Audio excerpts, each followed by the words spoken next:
Battalion 1.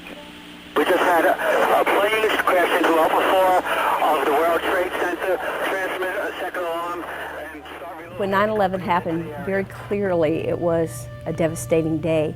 And I got to tell you, in the world of intelligence in a local agency, it changed our world. Nobody really thought that this could ever occur on our soil.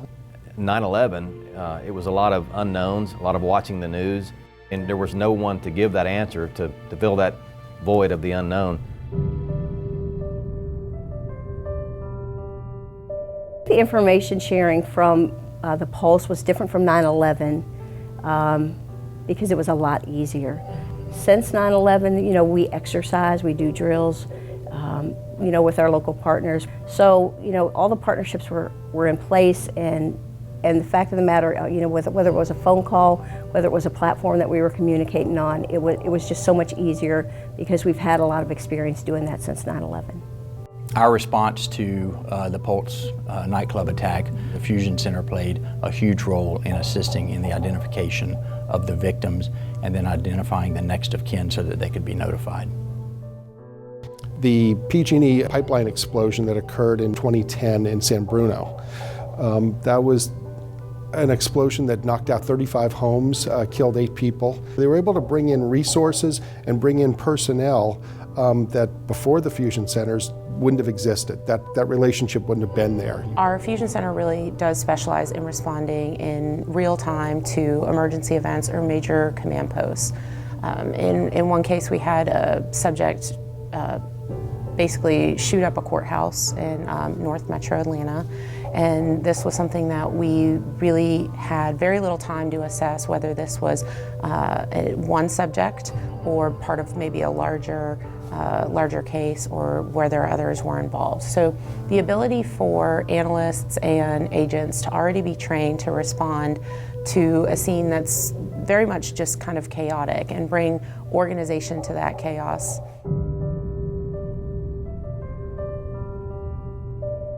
Boston bombing, that was the point that the TDAC deployed forward with our explosives experts and worked directly with the first responders and the Boston police and the BRIC to gather the evidence and immediately discover not only what the bombing device was, but then also where did they get the idea, where did this come from?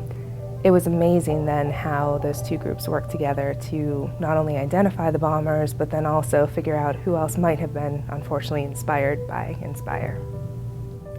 The greatest thing that I took out of the Pulse incident was the collaboration and cooperation between local, state, and federal stakeholders. Probably the best cooperation between those entities that I've ever seen in my 33 years in law enforcement. The intelligence officer at the Florida Fusion Center notified me of what was going on, and then in turn we alerted Washington, D.C., the National Operations Center. All the information that was coming out of Orlando through the State Fusion Center up to the intelligence officer, through him and I, back to the National Operations Center and directly in the hands of the Secretary and Deputy Secretary of DHS. I do think that what helped us a lot was having the partnerships that were already in place. Our CFIX became a hub. We had people responding to our, to the center, and we weren't an EOC, we weren't a command post, we weren't on scene. But the fact of the matter is, our partners knew that information would be flowing through CFIX, so they just come in herds, basically, to set and support and help. In April 2014, there was an attack on a substation located in Santa Clara, California. And one or more individuals basically went to the substation, cut some fiber optic lines that supported the security components and the communications in the area, and then used high-powered rifles to actually damage the substation, and to the point of where it was inoperable. And our Fusion Center works very closely with the private sector, and PG&E is one of our partners. And so we were contacted by Pacific Gas and Electric Security and asked to help coordinate a surge in security efforts on the other facilities that are located in the San Francisco Bay Area.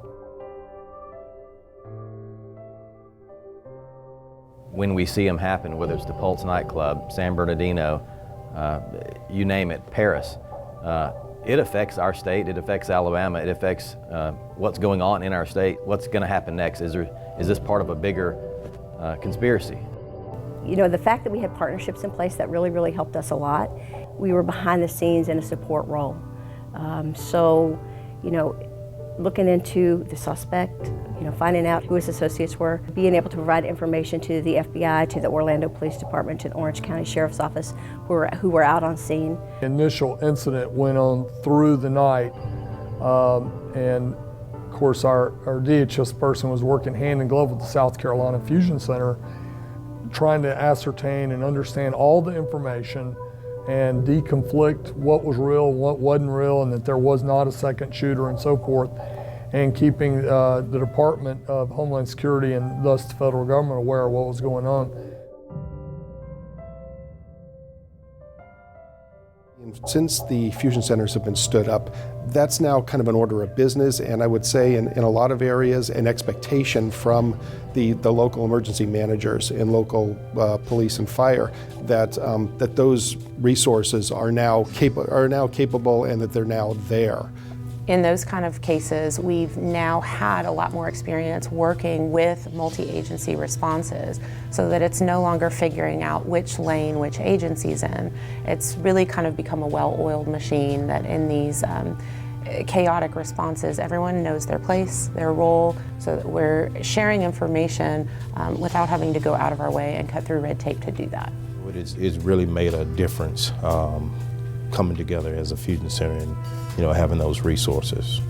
It's going to happen in West Virginia, just so we don't know when or where, but knowing that I have a network that I can draw from with special sets of or skill sets that we might not have them in West Virginia, or they might not have them in Maryland or Pennsylvania or Ohio, one of the surrounding states, but Missouri might have it, or Arkansas or California might have that. And I would guess that when something like that would happen, within 20 minutes I'd start getting calls from those people saying, here's what we have at our fusion center, what do you need? So the ability to respond quicker to threats and create a better investigative or defensive posture has never been better in the United States than it is now, because of the Fusion Center Network.